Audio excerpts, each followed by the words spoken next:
Boa tarde a todos. Nós vamos dar continuidade no último dia da nossa Semana do Audiovisual. Nosso convidado desta palestra é Tiago Coelho. Tiago Coelho, quando entrou aqui na nossa sala, foi uma festa, porque ele foi ex-aluno nosso, ex-estagiário nosso, uma pessoa muito querida e desde cedo demonstrou um talento enorme em todas as atividades das quais ele participou, em mídias diferentes, migrando de uma para outra, complementando o aprendizado de uma na outra e se tornando praticamente um professor também nosso, de quem hoje a gente extrai esses conhecimentos. E vamos aqui aprender simultaneamente com vocês. Tiago, hoje, ele é repórter da revista Piauí e também é um roteirista já consagrado, premiado em cinema. Ele conseguiu unir essas duas expertises. Então, por que ele está aqui, né? Com um professor que lida com áudio? Porque numa conversa anterior, numa entrevista que nós fizemos, futuramente vocês vão ter acesso a ela, o Tiago conversou sobre a importância que ele vê no áudio na construção dos seus textos, dos seus roteiros, da forma como isso se incorpora ao seu trabalho. Então, eu achei legal trazer ele aqui para compartilhar isso com a gente, para poder mostrar como é que essas coisas se complementam de uma forma muito harmoniosa. Então, eu vou começar justamente com o nosso Tiago se apresentando, falando um pouco também da trajetória dele dentro da PUC, porque eu acho que foi muito enriquecedora para ele, acredito, e para todos nós que tivemos o prazer de conviver com ele. Tiago Coelho, um prazer te receber aqui. Olá, prazer meu, Mauro. Prazer falar com todos vocês. Uma boa tarde. Muito feliz de estar aqui com professores e também profissionais com quem eu aprendi muito trabalhando no portal da PUC. E é um prazer também compartilhar alguma experiência de uma carreira que ainda é muito pequena. Tenho de formado ali trabalhando profissionalmente no jornalismo 6 anos, mas fora também o que exercitei muito no portal, né, que foi uma fase muito importante para mim. E a minha escolha pela PUC, ela seguiu esse caminho, porque eu sempre quis ser repórter e tinha isso em mente, mas eu queria antes ter uma boa formação de ciência política, de antropologia, e aí eu fui fazer ciências sociais no IFIX, né, na UFRJ, para ter uma boa formação antes. Eu queria ser um repórter de política. E aí, quando eu decido que aquilo ali, eu ia levar 4 anos ali, eu queria ir direto para comunicação, eu resolvi ir para a PUC, prestar o vestibular da PUC, porque a PUC tinha esse caminho comum, né, o jornalismo e o cinema, que eram 2 áreas que me interessavam muito. Assim. Eu sempre quis ser jornalista e roteirista de cinema, essas 2 coisas. E acho que eu fiz uma coisa boa, assim, fiz um caminho bom ter escolhido a PUC, porque assim que cheguei na PUC, tinha uma iniciativa muito bacana que era feita pelo Vitor Klin e a Daniele Villanova, que era o roteiro PUC, que era uma novidade que tinha na PUC. Eles desenvolviam um projeto que era assim, os alunos escreviam um roteiro, mandavam lá, esses roteiros ficavam no pilotis, os alunos iam lá, davam uma lida, eles escolhiam alguns que eles gostavam mais, depois isso ia para uma banca de professores, especialistas, eles votavam. Eu acabei ganhando o primeiro que eu fiz e depois ganhei mais 5 vezes. Ganhei 3 vezes na categoria ficção e 2 na categoria documentário. Isso foi muito legal, porque eu segui no curso de jornalismo, né, fiz o ciclo básico, escolhi fazer jornalismo mesmo, que eu sempre gostei pra caramba. E, paralelamente, eu ficava envolvido sempre com um projeto de roteiro do pessoal de cinema, né? Ficava ali... nem sempre entre os alunos de cinema o pessoal gosta ali de escrever roteiro, o pessoal quer dirigir. E aí eu fiquei no radar ali dos alunos de cinema, por ter feito o roteiro PUC, ganhado algumas vezes. E aí eu tracei uma carreira concomitante ali, tentando experimentar ao máximo que a PUC podia, que a PUC oferecia, e era muita coisa. Então eu fiz portal, e aí no portal eu comecei no rádio e aprendi bastante coisa no rádio. Depois eu fui para o jornal, que era mais próximo do que me interessava como jornalista, eu me sentia mais à vontade escrevendo. E depois fiz televisão, que era uma coisa que eu falava assim, eu não conheço nada de televisão, para falar a verdade tinha algum preconceito com jornalismo de TV, e fui fazer, isso era 2013, então eu saía com um amigo meu, Thomas, e a gente ia para a rua filmar as manifestações de 2013, voltávamos e fazíamos pequenos documentários que iam ao ar no portal. Então, tudo que eu pude me experimentar ali na PUC, eu aproveitei. Inclusive, o caminho que eu acabei seguindo, que é do jornalismo literário, isso também foi uma coisa, de alguma forma, oferecida pela PUC, né? Na aula do professor Arthur da Pieve, ele dá a aula de jornalismo cultural, e o segundo módulo era sobre jornalismo literário. E eu que queria ser repórter de política, ir para Brasília, São Paulo, enfim, trabalhar com política, pensava em trabalhar nos jornais paulistanos e tal. Eu fiquei apaixonado ali pela coisa do jornalismo literário, pela tradição do jornalismo literário, tanto brasileiro, com Joel Silveira, quanto americano, com Truman Capote, Gay Talese, enfim. E aí fiquei encantado lendo isso, e aí passei a me interessar cada vez mais pelo jornalismo literário, passei a pesquisar, a comprar livros e ler a Piauí incansavelmente, né? Que era, acho que ainda hoje é a grande referência desse tipo de linguagem jornalística no Brasil. Então, acho que tudo isso foi possível porque tudo que a PUC oferecia ali eu estava metido no meio, acho que eu achava interessante, seja no audiovisual, seja na área de texto, pesquisa, enfim.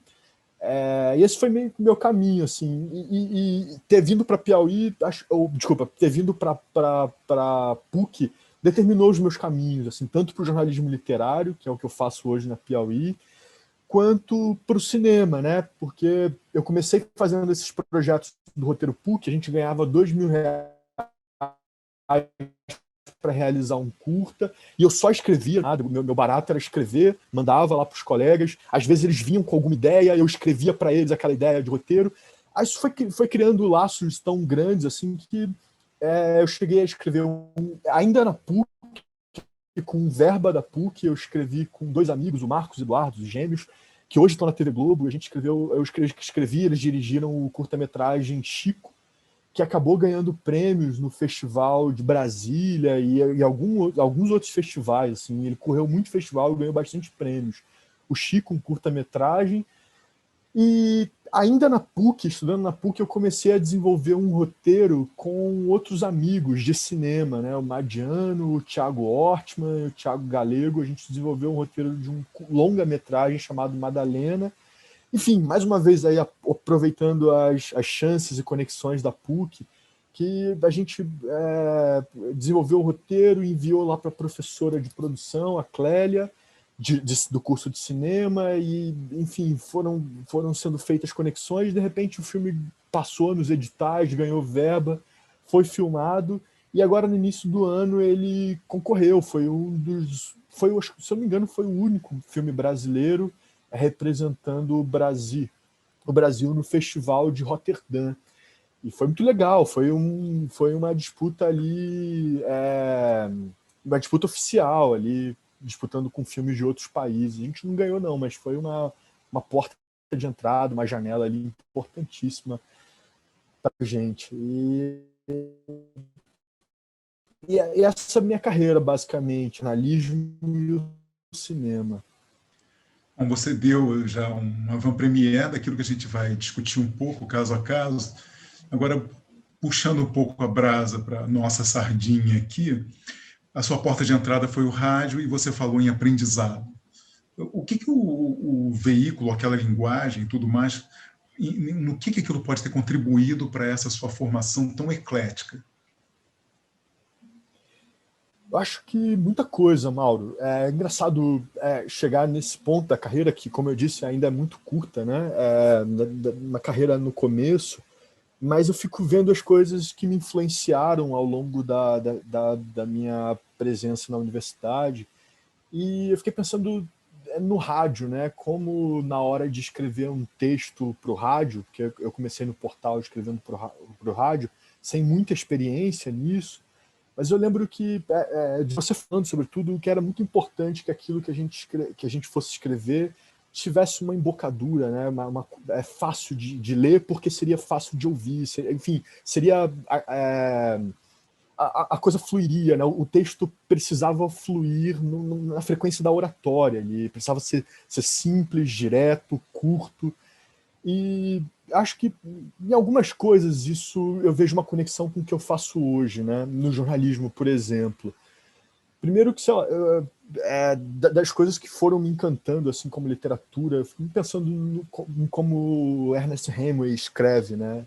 São frases muito curtas, e nessas frases muito curtas, elas precisam, naquele pequeno espaço ali de uma oração curta e simples, você precisa carregar aquilo muito de significado, né? Aquilo precisa explodir de significado sendo muito curto. Isso cria uma fluidez no texto, isso... Olha o Antônio ali.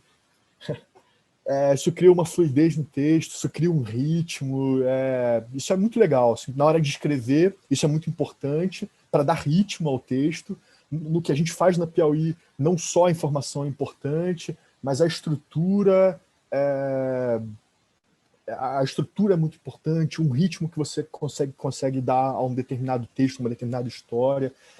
E outra coisa também é você aprender a apurar através do som, né? Isso estou falando na parte de linguagem, de desenvolver uma linguagem do seu texto, de como o rádio, as frases curtas, a entonação. Às vezes, quando eu escrevo, a minha vontade é que o leitor ouça o que eu estou contando, a minha narração. O que a gente faz na Piauí é um jornalismo narrativo. Logo, o que o leitor está lendo eu, pelo menos, busco que o tom daquilo que eu quero narrar seja muito próximo de como eu contaria isso para o leitor. Isso significa, por exemplo, abrir mão, assim, às vezes por exemplo, cacofonia é uma coisa que não é bem-vinda em texto, né? Em nenhum texto. Mas se eu sinto que conseguir manter a cacofonia num texto vai tornar ele mais próximo da oratória, eu sinto que o leitor vai ler aquilo como alguém que está contando.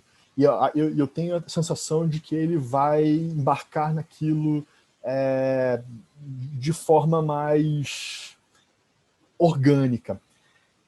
Eu acho que eu tenho que lembrar de uma frase aqui que uma vez eu escrevi assim, depois de ter 3 filhos, era a história de uma mulher que vendia coxinha.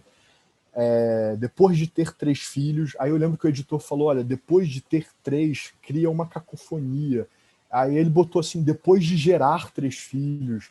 E aí eu ficava repetindo aquela frase, depois de gerar 3 filhos, depois de gerar 3 filhos. Aquilo parecia tão pouco natural, né? E aí eu falei, não, eu abro mão de manter a cacofonia se eu achar que depois de ter 3 filhos soa mais natural na fala. Logo o leitor vai ler aquilo de uma maneira que soe mais orgânica na hora que ele estiver lendo ali. Então esse é o primeiro, a primeira ligação do recurso de som num texto meu, assim, de que aquilo que eu esteja escrevendo soe como algo falado para quem está lendo. E nesse sentido, o que eu aprendi no rádio, na construção de texto radiofônico, me ajudou sobremaneira, assim, foi muito importante. A outra coisa é que eu fui aprendendo também isso na Piauí, nos textos que eu ia escrevendo. Um texto meu que talvez os leitores costumam lembrar mais é um chamado Capitães da Areia. É um texto em que eu faço 2 viagens do subúrbio para a Zona Sul num ônibus. E, de modo geral, a gente, como repórter, chega num lugar, num ambiente, se apresenta, diz o nome, diz de qual veículo a gente e esse é o trâmite básico ali para você iniciar uma conversa, né? Mas dessa vez, eu não tinha como me apresentar para um repórter, porque eu estava ali acompanhando uma viagem cheia de garotos, os garotos entravam pela janela, alguns falavam de seus relatos de saques em mercados, alguns furtos que eles cometiam. Não dava para chegar ali e falar, muito prazer, eu sou o Thiago, eu sou repórter, porque isso não ia dar certo. E aí eu estava muito tenso, eu estava fazendo essa viagem do ônibus, eu fiz 2 viagens, o 474 e o 476. Saíam do Jacaré e vinham para as praias da Zona Sul. Ali eu imaginava que ia encontrar uma situação que eu ia falar, muito prazer, aqui é o Thiago, repórter da revista Piauí, queria te entrevistar, mas não era. Ali naquela situação não era possível. E eu estava com um bloquinho muito fininho que a gente recebia na Piauí, um bloquinho de bolso e uma caneta Bic, se não me engano, ou um lápis, eu não consigo lembrar nesse momento. E aí, na impossibilidade de me apresentar e fazer uma entrevista como normalmente se faz, eu ali muito tenso com aquela situação, eu passei a apurar o ouvido, né? Então tudo no ônibus, todo o recurso de som no ônibus virou minha apuração. Então eles batucavam alguns funks e improvisavam esse batuque do funk na lataria do ônibus e que contava um pouco das coisas que eles faziam, né? Conforme eles batucavam. Isso está no texto, assim. E aí eu ouvia aquele funk que eles improvisavam e eu pegava o bloquinho muito discretamente e escrevia ali. E eles relatavam entre eles as coisas que eles faziam, como era a família deles, alguns percalços que eles passavam. Enfim,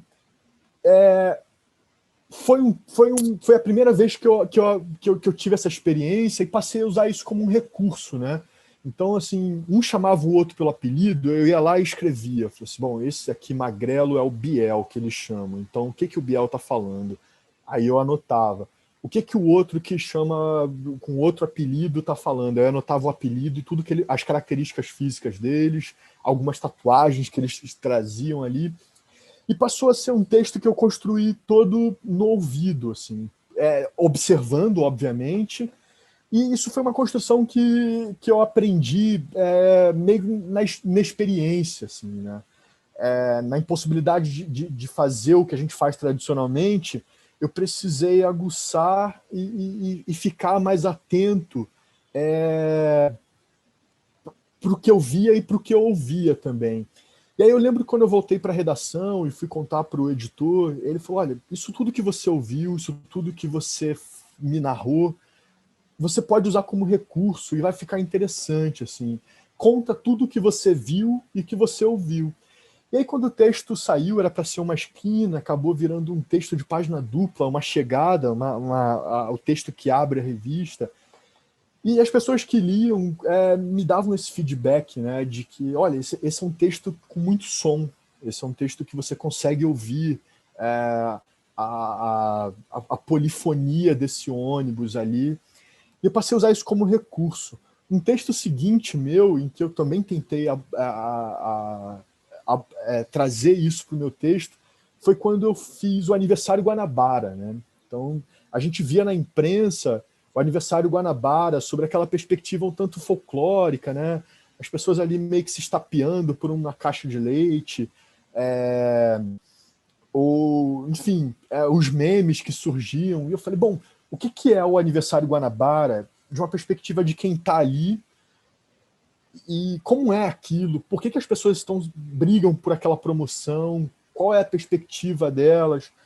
E aí eu fui lá e aí não sabia muito o que encontrar e sinceramente esses textos em que a gente vai num lugar e não sabe o que vai encontrar, para mim são os textos que eu mais gosto. E aí eu fui para o Aniversário Guanabara e também era um lugar muito polifônico, né? Um lugar de muito barulho, de muita gente falando. E aí, ali, mais uma vez, eu usei esse recurso. Eu acabei focando numa personagem que era uma mulher que era muito jovem, assim, e ela tinha uma filha adolescente que teria um filho, um bebê. E ela falava assim, olha, eu quero comprar o máximo de fralda e leite que eu puder, porque acho que essa crise... Isso foi em 2015, começava a se instalar ali no Brasil uma crise econômica que dura até hoje, mas a mulher achava que aquela crise econômica duraria alguns meses, mal sabia ela. Mas ela queria juntar o máximo de fraldas que ela pudesse. E aí eu passei a acompanhar essa mulher, ela passou seu fio narrativo, mas todas as vozes dentro do mercado, elas falam nesse texto, né? Então tem um senhor ali, todo mundo reclamando dos preços muito alto, a inflação, e todo mundo botando a culpa na Dilma. Era 2015, a Dilma ainda era presidente, as pessoas, a culpa da Dilma, não sei o quê, tudo era culpa da Dilma. As pessoas associavam diretamente a ela aquela crise econômica.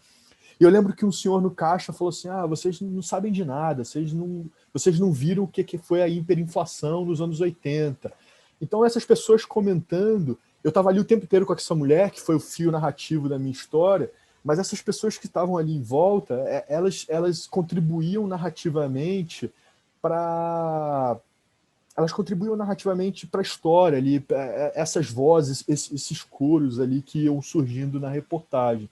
Isso é interessante, Isso, Tiago. Interessante que dentro de um supermercado Guanabara, a dinâmica da vida ali se dá muito em função daquele locutor que anuncia as promoções e provoca correrias dentro daquele ambiente. exato, exato. Bom você falar do locutor, porque eu também cito no texto o locutor ali anunciando as promoções. Não vou achar agora aqui, mas enfim, daqui a pouco eu procuro aqui, mas é isso, assim, o som está presente no meu texto nessas duas possibilidades. Engraçado que eu estava pensando agora de manhã eu estava fazendo uma entrevista, né? E como eu senti falta disso, né? Porque agora com as condições da pandemia, basicamente a gente faz reportagem por telefone, né? E aí eu perguntava pro cara onde é que ele morava, ele falava Santa Cruz. E aí me deu uma certa angústia de perguntar assim, mas como é a sua casa? Assim, uma coisa que a gente faz muito na Piauí, que é observar, e não podia, né? E aí a gente pergunta, mas a sua casa é grande? Assim, a pessoa fala, mas não é a mesma coisa que você observar. Às vezes E, um quadro na parede ajuda a narrar, sabe? e E você aí eu perde pensava assim, a trilha sonora da vida também, né? Que está muito exato, você perde a trilha presente a sonora. esse tipo de observação. Perfeito, Mauro, é isso. Eu também ficava pensando assim, como é que é o som do seu bairro, assim? Porque a gente não usa isso gratuitamente, né? A gente não coloca o recurso do som no texto só para dizer que a gente colocou o som. Isso, primeiro, ajuda a criar uma experiência com o leitor quando acontece, quando é possível. E segundo, ajuda a narrar, o som narra, né? Quando eu coloco essas vozes no supermercado barulhento, ou quando eu coloco o locutor anunciando uma promoção, aquilo ajuda a narrar, assim, não está ali só para dizer que eu observei e que eu ouvi. Aquilo tem uma função narrativa no texto. Que agora, com o telefone, isso eu acho que perde muito. Assim. O que eu tento fazer é perguntar como é? Como é que é a sua casa? Como é que é esse lugar que você estava? Como é que é isso? Mas perde muito quando você não pode ir. A Piauí é uma redação onde a gente sai muito. Assim. Não fica muito repórter parado ali dentro. Você está o tempo inteiro saindo. Até para fazer entrevista, há um estímulo que a gente faça essas entrevistas pessoalmente, se for possível, né? Porque o resultado vai ser sempre muito melhor. E agora a gente está tendo que se virar. Todas as minhas reportagens do início da pandemia até agora foram por telefone, exceto uma. Eu tinha que falar, eu propus uma pauta sobre o aumento da pobreza extrema com a pandemia, e a minha pauta era basicamente entender a fome ou o espectro da fome, o fantasma, a partir de pessoas em filas de cestas básicas, nas favelas com os piores IDHs do Rio de Janeiro. Eu falei, isso não vai dar certo, definitivamente, fazer por telefone, entrevistar pessoas por telefone. E ali foi minha única exceção durante a pandemia, me preparei bastante e fui para a rua. E mais uma vez, o som da rua parece que invade, às vezes de maneira muito sutil, mas o burburinho, a maneira como as pessoas reagem ali, você vendo elas falarem e não perguntando, traz uma coisa orgânica e muito rica para isso que a gente faz na Piauí, que no final das contas é uma tentativa de envolver o leitor pela narrativa, não só pela notícia, mas como você cria mecanismos narrativos, desenvolvimento de personagens, para que a pessoa possa embarcar na leitura com diversos elementos, um deles o som. Tiago, você começou falando sobre a PUC, sobre trabalhos que você fez em 2013 já para a TV PUC, já para a TV Sim. do portal, né? Uhum. Então você começou mergulhando numa crise, mergulhando numa transformação.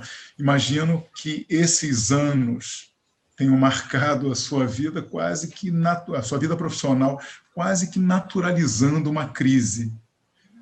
Como é entrar numa profissão como esta, né, dentro da comunicação, num ambiente, num momento, num contexto tão conflitado assim? Mauro, acho que é exatamente isso. Assim, parece que eu sinto o eco daqueles barulhos de 2013 até hoje. Muitas palavras de ordem, né, Tiago? Muitas Exato. e diversas, Muito. né? De um canto, de Exato, outro, exato. no mesmo Isso é ambiente. interessante também, Mauro, você falar dessa experiência, assim, porque eu fui para a rua e fui para a rua como repórter porque a gente via ali uma espécie de crise narrativa. A TV falava uma coisa, as redes sociais retrucavam, a grande imprensa vinha com uma outra coisa, então você tinha muitas vozes ali. E ir para a rua, num primeiro momento, de 2013, foi pensar, eu quero ver com os meus próprios olhos. E naquele momento, a partir da mediação da câmera, né? Porque eu tinha acabado de passar pelas minhas experiências no rádio, no jornal, e fui para a TV, fui para a câmera, fui trabalhar com a câmera ali. Isso é muito interessante porque eu sempre gostei muito de documentário, eu tenho uma verdadeira paixão pela tradição de documentário brasileiro. O que me ajudou também nessa coisa de você ir e olhar um olhar de crônica ali, você tentar baixar um pouco a bola daquelas tensões, não que eu não fizesse parte daquilo, não que eu não tivesse um lado, mas eu lembro que tinha na época aquela coisa que era muito caótica, que parece que ou não deu certo ou se transmutou em outra coisa, que era a mídia ninja, né? Que eram as transmissões em tempo real da mídia ninja, que, para ser sincero, às vezes era muito útil, eu achava útil você ligar o site ali e ver aquilo da mídia ninja, mas como narrativa eu não conseguia embarcar naquilo, assim. Era muito caos, eu acho, e eu gostava de voltar para a redação, pegar aquele material, pensar nele, escrever um texto. Eu nunca ia para a ilha de edição só com aquelas imagens, eu esboçava um texto do que eu ia contar, do que eu tinha visto. O personagem passou a ser muito importante, encontrar pessoas lá e contar aquela história a partir daquelas pessoas passou a ser muito interessante. E aquilo fez um relativo sucesso, assim, as pessoas passaram a se interessar, quem não ia para a manifestação queria assistir. E eu gostei muito de fazer aquilo, né? Gostei muito de fazer aquilo e gostei muito de exercitar muitas coisas que eu também uso hoje, né? Como a coisa polifônica. Era difícil você fazer uma reportagem sobre o portal, ou sobre as manifestações para o portal, sem dar uma dimensão dos barulhos da bomba, das pessoas gritando, e eram gritos de esquerda, né? Eram gritos de pessoas falando sobre aborto, enfim, sobre questões ali envolvendo pautas de esquerda. Tinha pautas que mais tarde a gente vai ver que eram um tanto conservadoras, como contra a corrupção, gente pedindo para abaixar a bandeira de partidos como o PSTU, enfim, era um caos, que depois você vai ver que aquilo ali não era homogêneo, né? Eram diversas vozes e tensões que confluíram naquela experiência ali. Eu acho que, sem dúvida nenhuma, assim, acho que depois do que eu vou fazer na Piauí tem muito a marca disso, assim, desses vídeos. E, mais uma vez, era o jornalismo encontrando cinema. Eu, por exemplo, falava assim, não faz o menor sentido aparecer aqui com um microfone do portal, dizendo, estamos aqui na Rio Branco, não sei o quê. Eu queria ver aquilo lá, sabe? Eu queria ver e queria narrar. Então, o Thomas estava ali atento com a câmera dele, a gente ia com câmera pequena, e chegava em casa, às vezes em casa, às vezes na redação, e eu ia ver essas imagens, ia escrever. Teve uma vez que foi muito interessante, que a gente falou assim, bom, a gente já fez reportagens sobre vários pontos de vista. Vamos agora acompanhar esse pessoal que eram paramédicos ali, que iam por iniciativa própria, fazer curativos e jogar coisas nos olhos para limpar os olhos. Eram voluntários, geralmente estudantes de medicina, e a gente passou um dia inteiro ali com eles. E ficou muito legal, ficou muito legal. E aí, quando eu cheguei em casa à noite, tinha uma chamada dizendo assim, olha, amanhã o Globo Repórter vai acompanhar as manifestações e vai mostrar o trabalho de paramédicos. E aí eu falei assim, não é possível que os caras vão mostrar antes da gente. Porque com a nossa estrutura do portal, a coisa demorava um pouquinho mais. Aí quando eu cheguei de manhã lá na sexta, eu falei, gente, o Globo Repórter vai dar hoje, a gente tem que dar antes. E aí foi uma mobilização de todo mundo no portal, editores, o pessoal da edição de imagens, todo mundo ali vendo aquelas imagens, separando trechos para que a gente pusesse no ar antes do Globo Repórter. E conseguimos. Até aquele momento ninguém estava mostrando o trabalho dos paramédicos e a gente conseguiu mostrar antes do Globo Repórter. Assim. Enfim, a comparação de audiência é muito diferente, mas o orgulho do furo ali, a coisa foram momentos muito importantes ali. E ali eu tava a descoberta do trabalho em equipe, né, que é fundamental. Exato, sim, sim, sim. Vários aspectos. Sobretudo no audiovisual, principalmente, né? Fico pensando, na Piauí, o trabalho de escrita de um repórter é muito solitário, muito mesmo. Até o momento de editar e ter contato com o resto da redação, você passa muito tempo sozinho. Mas com TV, com audiovisual, é inevitável, assim, você precisar do trabalho de muita gente.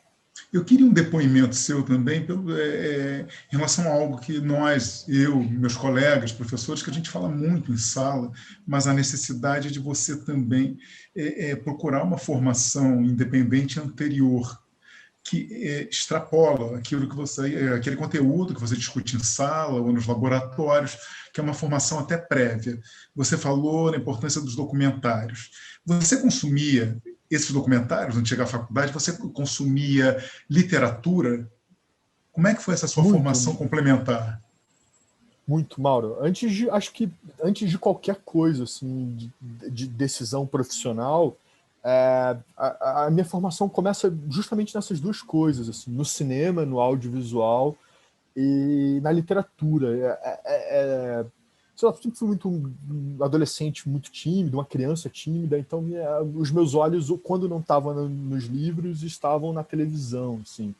E na televisão, no cinema, e acho que é muito natural que hoje eu esteja entre esses dois caminhos, né? E que os dois caminhos passem pela escrita. E vem de uma família de classe média baixa, assim, sem grandes granas, sem grana nenhuma, na real, mas meu pai tinha essa perspectiva, assim, meu pai e minha mãe, assim, as crianças têm que ter o que a gente acha que a classe média tem para ter uma boa formação. Então, meu pai assinava ali, fazia assinatura do Gibi da Turma da Mônica para que eu pudesse ler, tinha uma assinatura da Veja em casa para que a gente pudesse se informar. Meu pai assinava um serviço de livros assim que a gente tinha na estante da nossa casa, os clássicos da literatura infantil, da literatura europeia, brasileira. Então, estava tudo um pouquinho de cada coisa ali. Então, o livro e o audiovisual estavam muito presente, né? Então, ia ao cinema, pelo menos a cada 2 meses, e ver um filme. Isso tudo sempre teve sempre muito na minha formação. Ler e ver coisas, né? Ver filmes. E acho que eu acabo levando isso para a PUC, né? Para a minha vida profissional. Então, desde muito cedo eu começo a ler.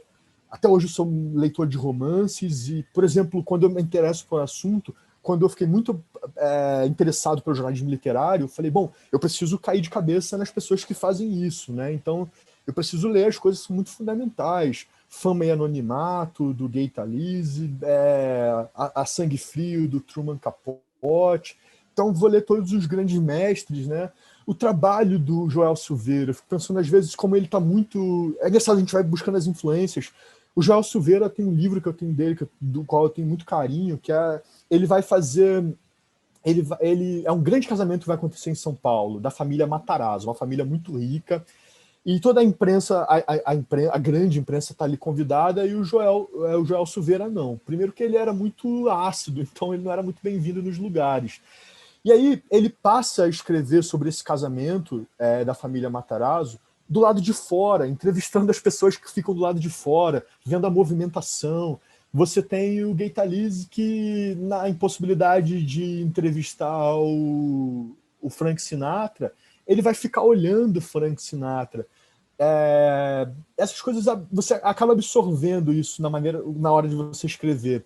Eu fiz um perfil pequenininho, assim, não um perfil, enfim, o Carlos Bolsonaro, ele depois que o pai dele é eleito, né, depois que o Bolsonaro é eleito, ele vai para a Câmara, né, para a Câmara Municipal ali, ele é vereador, e ele não fala com ninguém, ele não fala com a imprensa. a maneira de você cercar algum vereador na Câmara é muito difícil. Eu falei, bom, na impossibilidade de entrevistar o Carlos, eu vou ficar aqui na cola dele o máximo que eu puder e observar a interação dele com esse espaço. E aí você percebe que ele não entra na tribuna para falar, ele não interage muito com os colegas, e onde vocês acham que ele fica a maior parte do tempo ali na Câmara? No celular, né? Tweetando, escrevendo no Facebook.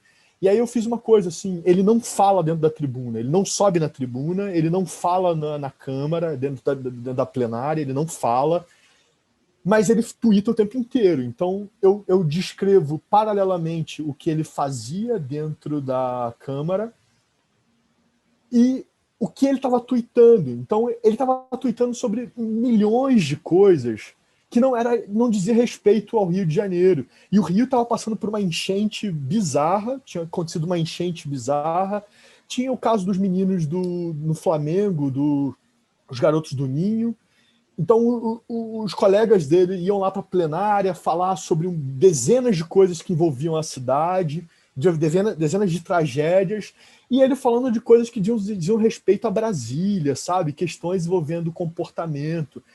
Então, ter essa leitura dessa tradição de jornalismo literário te dá essa possibilidade de mergulhar naquilo como literatura ali, te amplia, né? Eu acho que quando eu tenho interesse, dou uma mergulhada naquilo, mas também amplio para outras coisas. Eu não fico lendo só sobre jornalismo literário, obviamente, pelo contrário. Assim, eu tenho muito interesse por romance, por exemplo, leitura de romance, e romances clássicos. Mas aí também sempre me dou uma ligada ali, eu vou ler o Torto Arado para ler um pouco da literatura contemporânea, assim. Então, abrir essas possibilidades é muito importante. Vamos fazer uma pausa, que os colegas começam a levantar as mãos também. Eu vi a Vitória e uma segunda pessoa. Eu queria até pedir ajuda aos colegas, que nem sempre eu consigo. Foi você, Rafa? Então, a Vitória, você quer fazer uma pergunta ao Tiago? Sim, eu queria saber se você assim conseguiria listar pelo menos assim, 5 livros ou 5 autores que você considera assim essenciais assim para começar essa jornada assim de querer trabalhar, né, com jornalismo literário, e o que você acha assim que seriam assim os essenciais assim que te marcaram nessa trajetória toda? Tá, eu vou começar então por um romance, né? Que é um romance feito com a linguagem do jornalismo literário, que enfim, é um dos grandes livros do século XX, eu considero. Não só considero, mas acho que ele ocupa esse lugar, que é a primeira vez que eu acho que o jornalismo está ali num lugar grande, não que o jornalismo não seja, mas estou falando, o jornalismo chega nesse lugar da literatura, né? Que é o A Sangue Frio, do Truman Capote. Você lê aquilo ali, é como se você estivesse lendo um romance. E eu acho que é um romance, sim. É claro que não é um romance ficcional, né? Mas tem todas as grandes características de um romance. Se eu me lembro, Tiago, foi a cobertura que ele fez para New Yorker. Exato. Se transformou. Sim, depois no ele livro. aprofundou no livro, Então, A Sangue Frio é uma das coisas mais impressionantes que eu já li na vida mesmo. E é um livro impactante. Depois tem muitas histórias ali, né? Enfim, mas é muito importante para você pensar em ética jornalística também. Mas é um livraço. Então, primeiro eu diria A Sangue Frio, do Truman Capote. O segundo também é também muito conhecido, né? Que é o Fama e Anonimato. E eu gosto desse porque na Piauí eu acho que também transito por isso, assim. Às vezes eu falo de gente muito conhecida, mas por vezes eu estou falando de gente comum. E, sei lá, no aniversário Guanabara, a mulher que está no aniversário Guanabara não é ninguém importante, mas ela tem a sua importância à medida em que ela ajuda a contar a história do país. E acho que conta mesmo. Esses garotos da viagem do ônibus, eles estão contando, e acho que de alguma forma estão até antecipando um certo comportamento fascista mesmo, que a sociedade brasileira sempre teve, mas que passou a se escancarar nos últimos anos.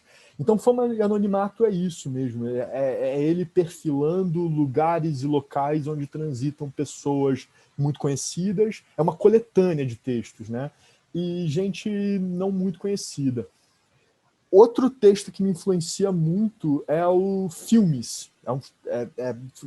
Quase todos esses são lançados pela Companhia das Letras, chamado Filmes, da Lillian Ross. É uma coletânea. A Lillian escrevia sobre cinema, né, no tempos áureos ali de Hollywood. Ela escrevia para New Yorker sobre cinema, e é uma das coisas mais impressionantes ali.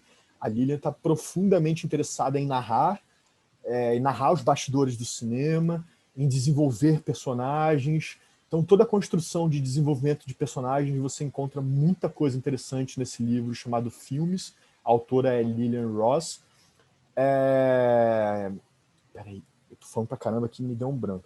Então, Filmes, a coisa de ouvir, a fluidez dos diálogos, de como a Lillian Ross narra esses diálogos, é uma coisa que me impressiona pra caramba. Então, falei terceiro. O quarto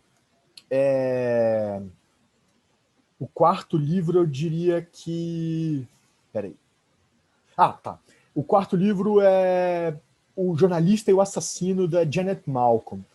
É também um livraço, é um livro impressionante, e é um livro fundamental para a gente entender ética jornalística nas relações, né? Ali a Lillian Ross vai falar de um jornalista que tem acesso exclusivo a um assassino, né, que envolvido num crime, e a Lillian vai falar dessas questões éticas que se colocam o tempo inteiro para a gente, que é jornalista, né? Entre o jornalista e seu personagem, né? Desse encontro e de alguns embates éticos que vão surgindo desses encontros, que, digo para vocês, tem o tempo inteiro. Quinto, para também a gente não fugir, eu vou aqui, eu nem sei se... aqui, acho que eu consigo pegar aqui. Tá bem aqui.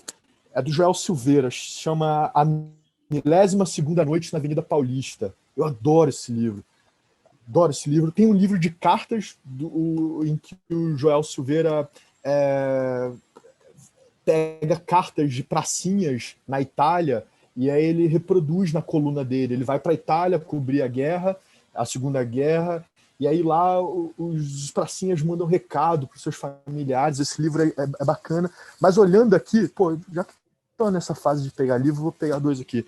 Esse também eu adoro, assim, é uma das coisas mais impressionantes que eu já li, que se chama Eichmann em Jerusalém, da Hannah Arendt. Na verdade, a Hannah é uma cientista social, uma cientista política, né? Mas ela faz um trabalho, se você olhar bem aqui, é um trabalho de jornalismo literário. E esse livro é muito interessante, é um relato sobre o mal e a banalidade um relato sobre a banalidade do mal. É um livro que eu muito recomendo para vocês, é uma coisa mais impressionante. E uma outra coisa que eu também seria indicar... Qual é o nome? Qual é o nome? Oi? É esse? Eu não consegui. Eichmann em Jerusalém. Em Jerusalém. Obrigada. Ela narra o julgamento do Adolf Eichmann, que foi o arquiteto da solução final do extermínio dos judeus na Segunda Guerra.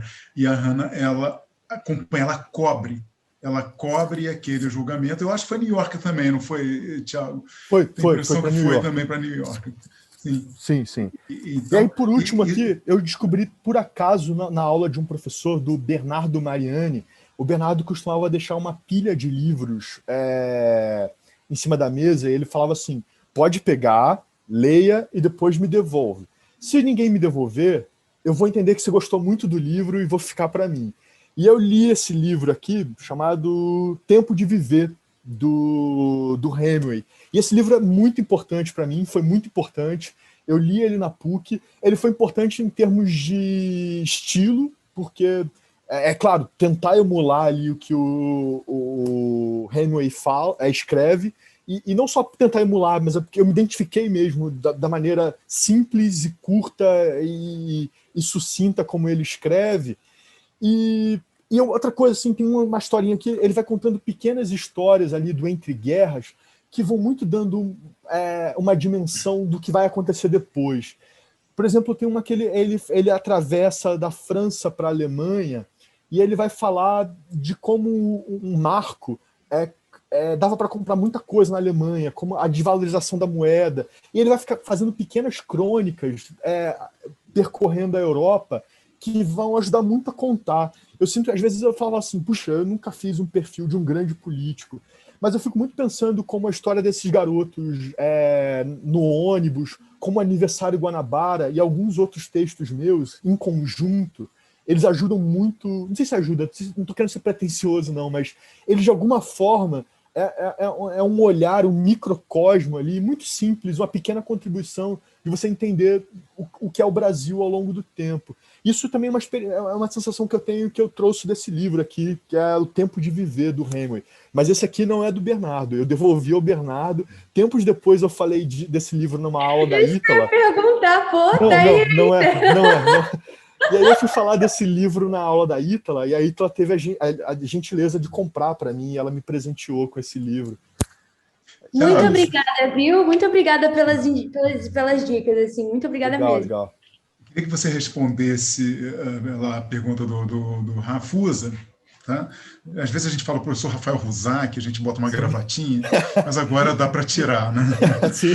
Então, queria que você respondesse a pergunta e que a gente entrasse no Madalena. Tá, beleza. Tiago, você falou aí da relação do romance, desse jornalismo literário que é quase uma ficção.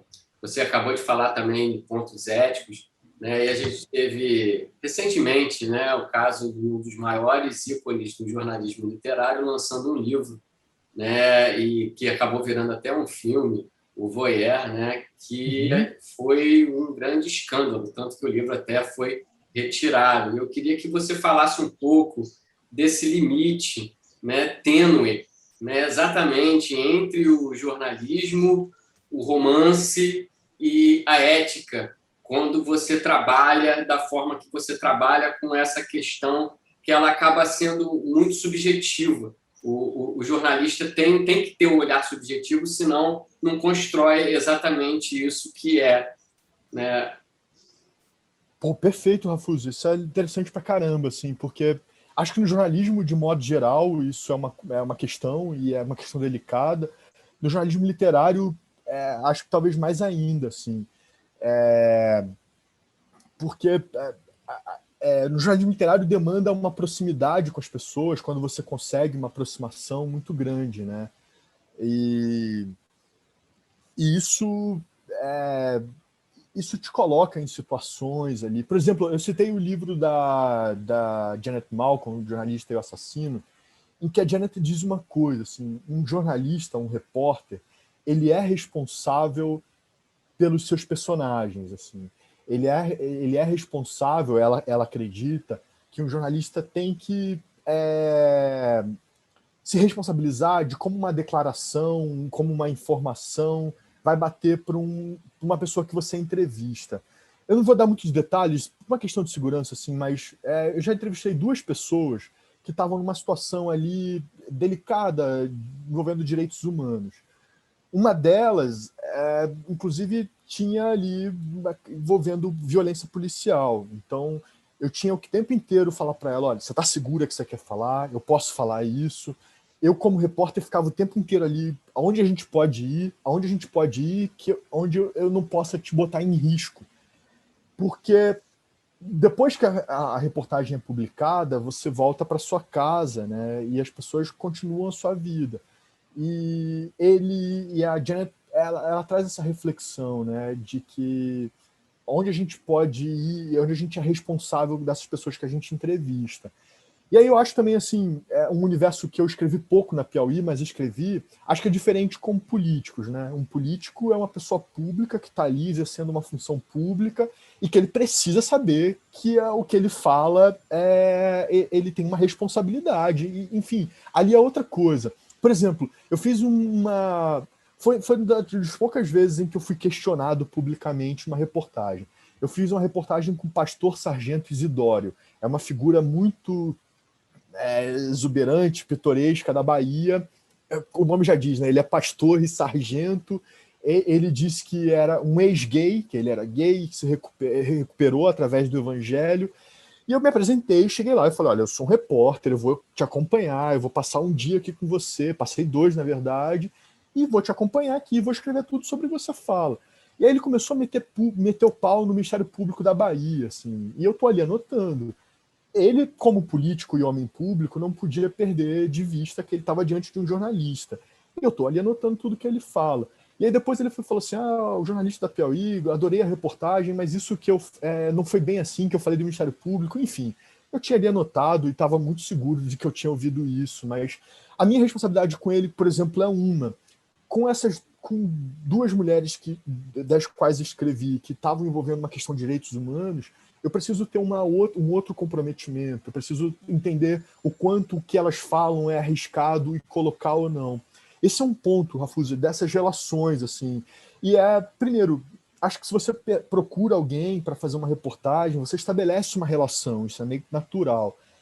Você precisa também saber de estar disposto, porque também procurar uma pessoa numa situação vulnerável e depois dizer tchau, não tô nem aí mais para você, já consegui o que eu queria, isso não acho certo, não acho respeitoso, não acho humano. Por outro lado, também, assim, não dá para você, como repórter, trazer todas essas questões para você, sabe? Você ainda é um profissional, é um jornalista trabalhando com aquilo. Com relação a outro ponto que você levantou, Rafuso,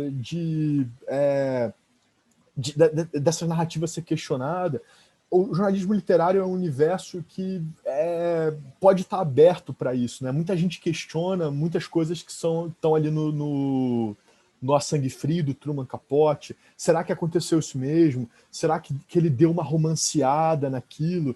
Eu não perco de perspectiva jamais, Rafusa, que apesar daquilo que eu esteja fazendo, use as ferramentas do jornalismo, use as ferramentas da literatura, né, como desenvolver personagem, desenvolver ambiente, criar expectativas, criar uma narrativa, desenvolver uma narrativa ali, eu ainda assim estou fazendo jornalismo. Eu me pauto o tempo inteiro sobre a ética e as regras do jornalismo.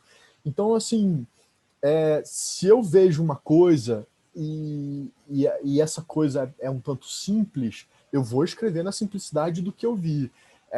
Eu preciso estar com o meu senso aguçado, o meu olhar, o meu ouvido, para que as coisas interessantes e narrativas que vão acontecendo eu possa botar ali. Então, eu estou o tempo todo com um bloquinho para dizer assim, olha essa pessoa como ela está reagindo a tal situação. E aí eu escrevo ali. Então, toda essa apuração vai ajudar a criar elementos narrativos que vão ser interessantes para o leitor. Agora, se aquilo que eu vi não é suficientemente interessante, ou ele vai para o texto não sendo suficientemente interessante, ou ele não vai. O que eu não posso fazer, e eu acho que isso não é dado um direito a um jornalista que trabalha com jornalismo literário, inventar, colorir a realidade, sabe? Você precisa ser honesto a ela. E tem duas ferramentas que você consegue desenvolver um bom texto sem precisar recorrer a isso, assim, sem ficar floreando o seu texto. A gente sabe que até a década de 70, né, o jornalismo policial usava esses recursos, né? Você botava ali um ursinho de pelúcia numa cena de crime para dar uma dramaticidade, você mudava uma coisa ou outra. Isso não é legal, não é honesto, né? O leitor... O pacto silencioso entre o repórter e o leitor é que você foi lá e viu e contou, e o leitor precisa acreditar no que você viu, que você está contando, sabe? Florear para parecer mais interessante. Tem como você usar os recursos da literatura com um material real, assim, e é muito ficar muito atento às pessoas, ao tom de voz das pessoas. Às vezes você cria aquele tom de uma desenvolvimento de uma cena mais triste pelo tom de voz das pessoas, pelo olhar das pessoas. Tem muitas maneiras de você desenvolver isso sem que você resvalhe na sacanagem, sabe? Na mentira, na invencionice, no floreamento de algo que não aconteceu. Thiago, Vamos entrar agora na Madalena. Madalena é o título do filme, do qual o Thiago também foi roteirista e participou desse festival internacional em Roterdã. Então, como a gente está avançando bem na hora, a gente fecharia com esse relato seu, a importância desse filme, do que ele trata, afinal de contas, porque trata de um universo alternativo, pelo que eu já percebi, de uma região do Brasil desconhecida e por personagens também calcados na diversidade. Então, eu gostaria que você apresentasse para a gente Madalena, o que ele significa para você. O Madalena, como a gente estava falando aqui das manifestações de 2013, acho que é um filme que nasce, acho que de alguma maneira, sob essa influência, né? Você vê muita discussão sendo levantada ali, e uma delas é sobre gênero e sexualidade, né? Se vê levantar, emergir ali muitas questões. E, por exemplo, acho que isso que a gente está discutindo hoje sobre transexualidade, isso está vindo à tona, a mídia, a gente está entendendo que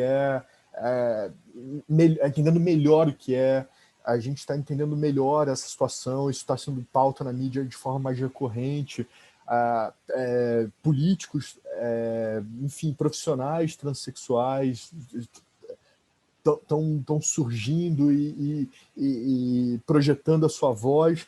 Isso era uma questão, Madiano, que é o diretor do filme, que Madiano é gay e foi muito ativo nas manifestações de 2013. Ele também é da região de Sinop, no Mato Grosso. E aí, quando ele vai visitar a família dele, ele volta, ele fala assim, eu quero falar de duas questões envolvendo gênero, transexualidade, e também quero falar da política do agronegócio, de como isso passa por cima de tanta coisa nessas cidades do agronegócio, como Sinop. Isso, enfim, é uma indústria que está acabando com a agricultura familiar, e é uma lógica... Sinop é uma cidade de Mato Grosso, né? Só para esclarecer. Sinop é uma cidade de Mato Grosso. E aí ele queria falar dessas duas questões, e a gente chegou a uma sinopse, né, de uma mulher transexual que é encontrada morta numa plantação de soja. Então, a partir daí, a gente foi pensando na estrutura dessa história a partir de três jovens, como a gente contando a história de três jovens dessa cidade de Sinop, de diferentes pontos de vista e classes sociais, a gente conseguiria trazer elementos para que o público entendesse por que essa mulher foi morta ali. Então, nessas três histórias desses três jovens, há uma violência que perpassa cada um dos três, e no conjunto dessas três histórias, a gente são dados elementos e discussões que trazem questionamentos para o espectador entender como aquele espaço é um espaço ameaçador para uma mulher transexual como a Madalena, e é um espaço ameaçador para a natureza também, né? O agronegócio passa por cima de um espaço natural sem muito cuidado, né? Então, é sobre esse universo. É um filme que se passa no Mato Grosso, é um filme que traz personagens e, claro, atores transexuais, também atores muito jovens, pouco conhecidos, e basicamente é isso. Assim, a gente escreveu esse filme em 2000, começou a desenvolver esse filme em 2014 e foi terminar em 2018, se não me engano, quando ele começou a ser filmado. Eu acho que foi isso, 2018 ou 2019, que as filmagens terminaram. E aí depois ele foi montado, enfim, até chegar no início desse ano, em que ele vai para Roterdã. E te surpreendeu, Thiago, a boa acolhida do filme? Você tinha essa expectativa tão ambiciosa assim? Como é que foi isso? Mauro, eu sempre fui muito espectador de filme de festival, assim, e sempre achei que o filme tinha... Acho que todos os roteiristas do filme eram roteiristas... são roteiristas que são ligados a um cinema que que não é só o cinema dos grandes circuitos, né? Mas é o cinema que surge nos festivais e tudo mais. E quando eu vi, eu sabia que ele tinha um potencial assim, de estar ali disputando em festivais. Minha surpresa é ele ter ido para um festival europeu e a recepção muito boa, assim, quase todas as críticas que eu li, quase todas mesmo, assim, foi quase uma unanimidade. O Madiano teve mais presente nisso, assim, de filtrar as críticas, mas ele disse que uma crítica no Chile disse alguma coisa meio torta assim, do filme, não gostou muito, mas os sites da Europa assim, que estavam cobrindo o Festival de Roterdã foram quase unânimes em apontar a criatividade do roteiro, da direção, do entendimento do Brasil, de outras paisagens, de trazer elementos novos sobre o Brasil, de trazer outras discussões sobre o Brasil. De modo geral, o cinema brasileiro, que tem muita influência lá fora, assim, é um cinema urbano, né? É um cinema cuja paisagem e os personagens são urbanos, assim. De modo geral, não sempre, claro, mas, enfim, era um filme sobre Mato Grosso, sobre a agroindústria, e ao mesmo tempo não é um filme zero didático, assim, zero expositivo. Vamos fazer esse filme para discutir Não, tá ali, a discussão tá ali, tá permeado ali, mas tá tudo construído dentro de uma narrativa, assim, é uma história, é cinema, é ficção. Então é um filme muito interessante, as pessoas... a recepção crítica foi muito boa, assim. Não que eu achasse que não seria, mas eu fiquei muito surpreso, assim, muito surpreso.